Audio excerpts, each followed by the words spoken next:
हाय, मी आहे योगिता आणि मी आज गव्हाच्या पिठाचा हलवा म्हणजेच कडा प्रसाद बनवणार आहे.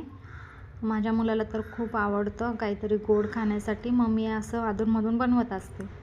1 वाटी तूप इथे घेतले गरम करून, त्याच्यामध्ये सेम वाटीने 1 वाटी गव्हाचं पीठ चाळून घेऊन छान टाकलेलं आहे. त्याच्यामध्ये मस्त मिक्स करून घ्यायचं, कलर चेंज होईपर्यंत थोडासा. नंतर त्याच्यामध्ये बबल्स येतात बघा, व्यवस्थित फ्राय करून घेतलं. इथे थोडासा हात दुखतो फ्राय करताना, पण छान लागतो खायला, एकदम हेल्दी आणि घरी बनवल्यामुळे तुपामध्ये खूप म्हणजे खूप टेस्टी लागतो.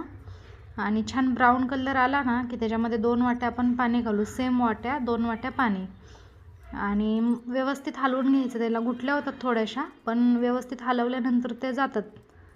नंतर 1 वाटी आपण साखर घालून घेऊया त्याच्यामध्ये. साखर घातल्यानंतर कलर चेंज होतो थोडासा, विलायची पावडर घालून घेऊया, खूप छान होतो, खूप